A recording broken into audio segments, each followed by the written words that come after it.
पापत्मार्कटया हृदयेषु बुद्धदा श्रद्धा सतां कुलजनप्रभस्य लज्जा त्वा नतास्म परिपाल्य देव विश्वं त्वमेव माता च पिता त्वमेव बन्धुः च सखा त्वमेव विद्या धर्मो त्वमेव सर्वं देव।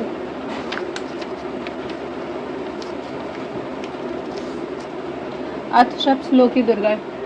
शिवजी बोले, हे देवी, तुम भक्तों के लिए सुलभ हो, समस्त कर्मों का विधान करने वाली, कलयुग में कामनाओं की सिद्धि हेतु यदि कोई उपाय है तो उसे अपनी वाणी द्वारा सम्यक रूप से व्यक्त करो।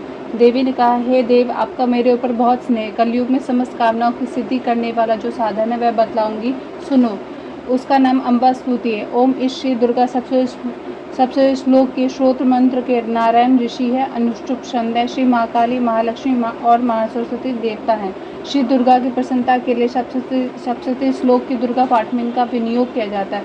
वे भगवती महामाया देवी ज्ञानियों के चित्त को बलपूर्वक खींचकर मुंह में डाल देती है। माँ दुर्गे अपस्मरण करने पर सब प्राणियों का भय हर लेती हैं और स्वस्थ पुरुषोदा चिंतन करने पर उन्हें परम कल्याण में बुद्धि प्रदान करते।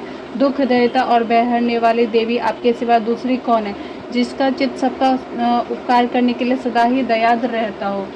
नारायणी, तुम सब प्रकार के मंगल करने वाली मंगलमयी हो। कल्याणी शिवा हो, सब पुरुषार्थों को सिद्ध करने वाली शरणागत वत्सला हो।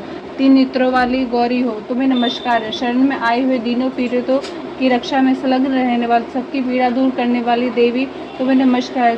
स्वरूपा सर्वेश्वरी तथा सब प्रकार की शक्तियों से संपन्न दिव्य रूपा दुर्गे देवी सब है उसे हमारी रक्षा करो, तुम्हें नमस्कार है। देवी, तुम प्रसन्न होने पर सब रोगों को नष्ट कर देते हो और कुपित होने पर मनवांछित सभी कामनाओं का नाश कर देते हो। जो लोग तुम्हारी शरण में जा चुके हैं उन पर विपत्ति तो आती नहीं, तुम्हारी शरण में आए हुए मनुष्य दूसरे को शरण देने वाले हो जाते। सर्वेश्वरी, तुम इसी प्रकार तीन लोगों की समस्त बाधाओं को शांत करो और हमारे शत्रुओं का नाश करो। श्री दुर्गा अष्टोत्तर शतनाम स्तोत्रम। शंकर जी पार्वती जी से कहते हैं, कमलानयन में अष्टोत्तर शतनाम का वर्णन करता हूँ, सुनो। जिसके प्रसाद मात्र से परम साध्वी भगवती दुर्गा प्रसन्न हो जाती हैं।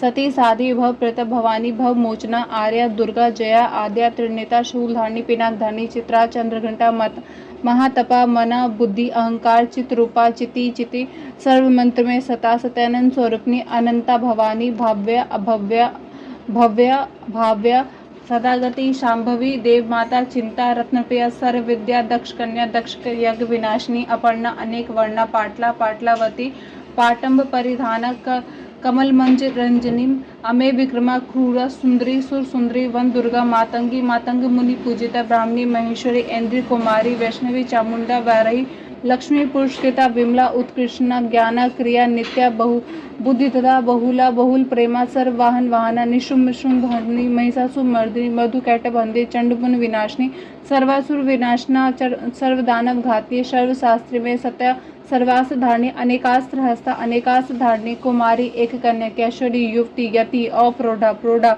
वृद्ध माता, बलप्रदा, महोदरी, मुक्त केशी, घोर रूपा, महाबला, अग्निज्वाला, रौद्रमुखी, कालरात्रि, तपस्वी, नारायणी, भद्रकाली, विष्णु माया, जलोदरी, शिवदूती, कराली, अनंता, परमेश्वरी, कात्यायनी, सावित्री, प्रत्यक्षा, ब्रह्मवादिनी। देवी पार्वती जो प्रतिदिन दुर्गा जी के ये अष्टोत्तर शतनाम का पाठ करता है, उनके लिए तीनों लोक में कुछ भी असाध्य नहीं है। वह धन्य, धान्य, पुत्र, स्त्री, घोड़ा, हाथी, धर्म आदि चार पुरुषार्थ तथा अनंत में सनातन मुक्ति को प्राप्त कर लेते हैं। कुमारी का पूजन और देवी सुरेश्वरी का ध्यान करके जो पराभक्ति के साथ उनका पूजन करे, फिर अष्टोत्तर शतनाम का पाठ का आरंभ करे। देवी जो ऐसा करता है उसे सब श्रेष्ठ देवताओं से सिद्धि प्राप्त होती है। राजा उसके दास हो जाते हैं, वह राजलक्ष्मी को प्राप्त कर लेता है। गोरोचन, लाक्षा, कुमकुम, सिंदूर, कपूर, घी, चीनी और मधु, इन वस्तु को एकत्र करके जो इनसे विधि पूर्वक यंत्र लिखता है, जो विधि के पुरुष उस यंत्र को धारण करता है, वह शिव के तुल्य